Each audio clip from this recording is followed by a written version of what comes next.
Hello everyone. Today I'm going to be showing you a video which is another, you can call it another variant of a peacock pendant. Now what you see here is like a super old silicone mold, clearly seen better days. I mean, this is not in the best of its shape, and you will see that the outcome is also not that great. But by the end of the video you will actually see how I can I would actually transform this piece as well, the outcome of this piece. So let's see how we get to it. Now typically what I would do in this case is I would just line it with a little bit of oil, just so that I can get the clay out rather easily. So just make sure you do that. And then I have this ball of clay. Just press it around really well. Like I said, the outcome of this is not going to be that great because the mold itself has quite a few quite a few damages actually. So it's not the best of it, but we'll just see how this would also end up giving me quite a nice beautiful finish.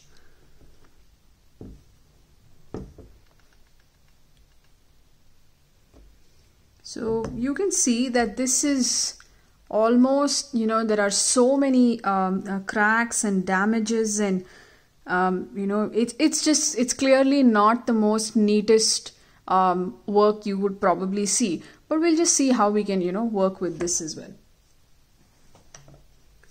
So firstly what I would do is I would actually smoothen.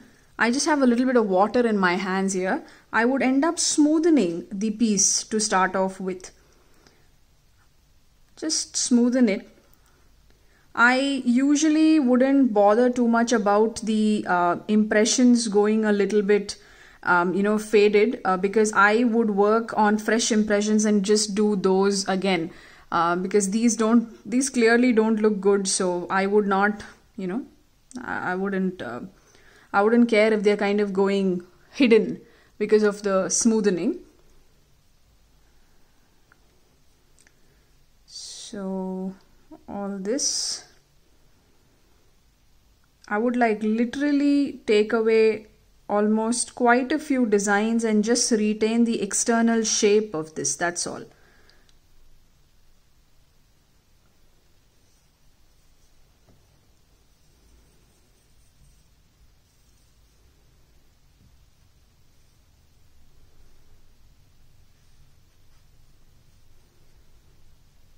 I'm just using a wooden tool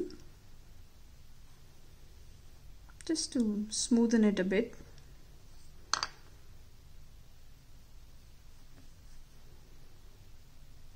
And there, we're almost done. Now you would see that I have a slab, just a normal slab, roughly about the same thickness as that I would usually use for a pendant, which is about 0.5 centimeters or 5 mm. I'd smoothen the slab.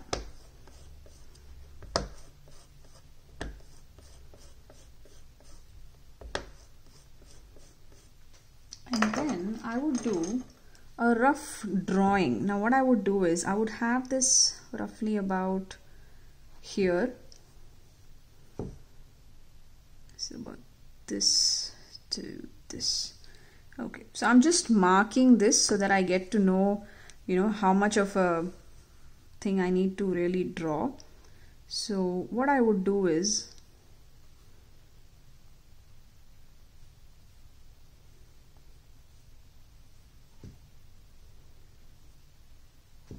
there. I would just draw this, and now let's cut it out using an X-Acto. I will retain this portion a bit.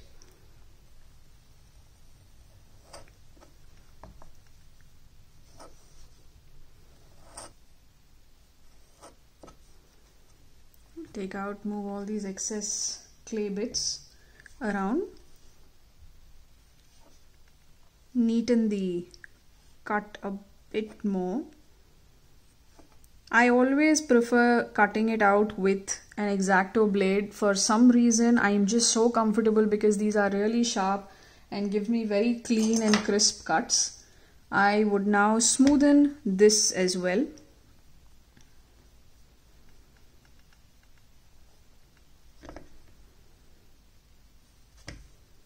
I mean, you can draw anything because, if you want to try and keep this as imaginary and as imaginative as possible, feel free to draw any kind of a, shape. And this just looks like a little bit like a feather or a petal or, whatever you want to call it. But that's one of the reasons I just cut it out in this manner.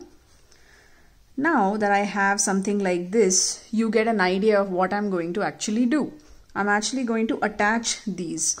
So this portion visibly is very thick, so I don't want it this thick. So typically what I would do is I would flatten this portion a little bit more.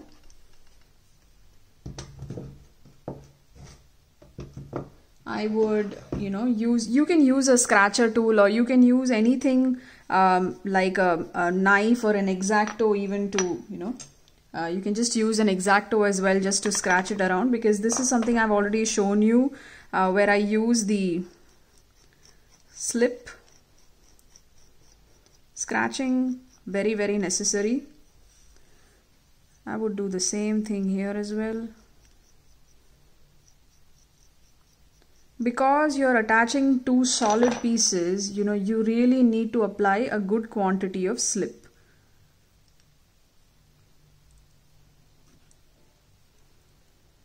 So I have slip ready here, and I have some good quantity of slip here as well. Okay, it's a little too much, but yeah.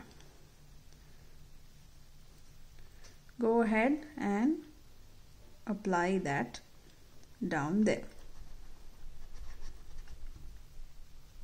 Now once that's applied, you can see that there's obviously an excess on this side, so we'll just cut that out.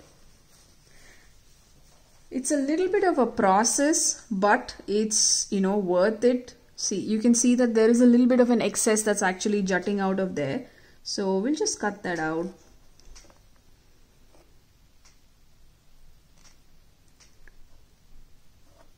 And there we have that cut. Now obviously the process of joining. Now joining, you can either take another small bit of clay, a soft ball of clay like this, and attach the piece like this and just go on to fix it all over.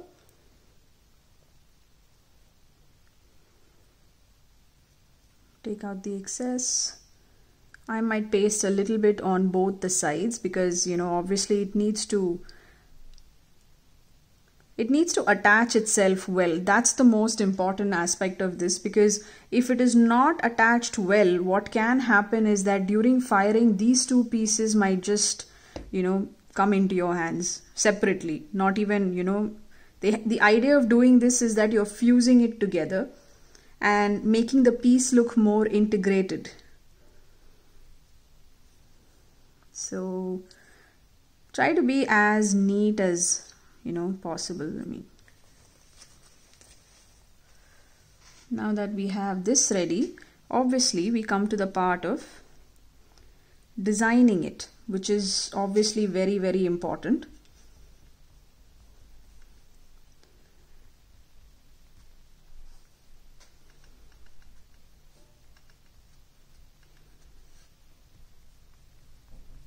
I have used like a little bit of oil here just so that I don't, you can use like either like a powder or anything so that it doesn't get too watery. Basically, the idea is not to moisten the clay constantly.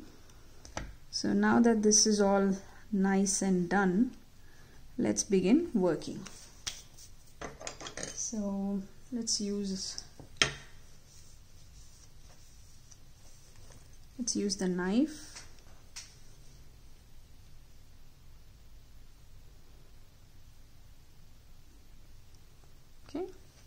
just go on to do. If you think the clay is extremely delicate to handle at this stage, my suggestion would be to wait it out and then probably work with it after a couple of minutes, just so that it's easier to handle, that's all.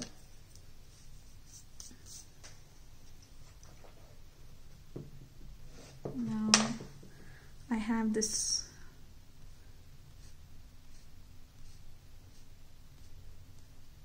thing. See, isn't this looking much neater and cleaner? Because that that mold that I have was extremely old, and it was not in the best of shape when I actually bought it. This was, let me remind you, this was at a time when molds were not very popular and it was only coming into the market. Some definition there, and I might just do a small design like this, like a scale.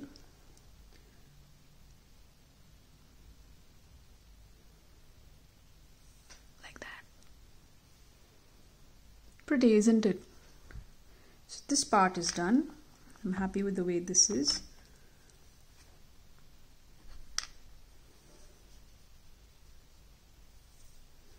Let's start this design. You can use anything, maybe like a ballpoint pen refill, or you know, like this is just a plastic needle here.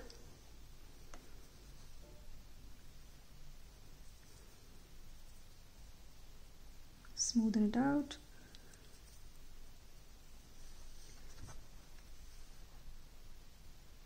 I'd actually just do a couple of dots like this.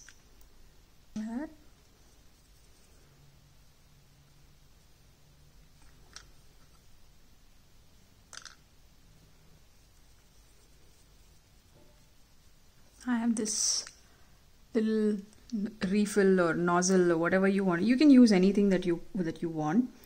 And I'm actually going to replicate this kind of a scales a design on the feathers.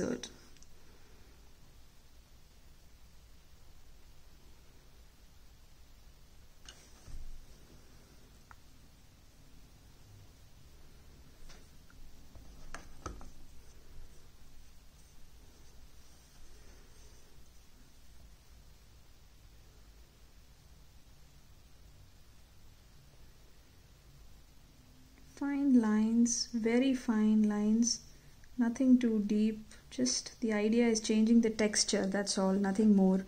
You can even leave it plain. And there.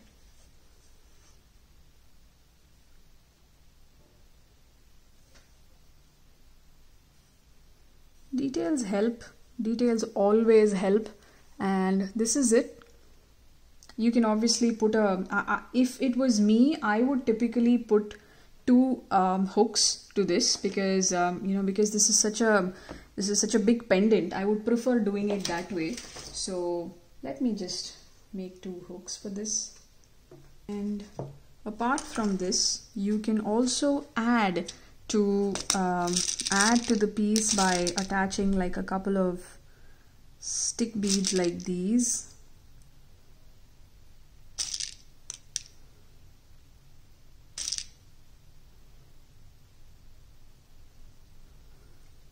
There you go. That already makes it look pretty ornamental and quite beautiful actually. And I would just put like two hooks like this and like this. Something like this, you know, just so that it's easier to handle. I might rather, oh, okay, actually I won't put the hook here. I would rather put the hook on the second one, just so that the, you know, the placement kind of feels better for me. So this is it everyone. I really hope you liked the video. I hope you you know, you found this video useful, because like I said, I started off with this, which is visibly not a very good mold. I mean, you can see that it's got a lot of cracks and damages, and you saw how how I was able to actually change this entire piece and make it usable. So I really hope you like this. I think it's a beautiful, pretty grand, obviously heavy pendant. So I really hope you like this. If yes, then please like the video, share it, and subscribe to our YouTube channel. Thank you so much for watching, everyone. Thank you.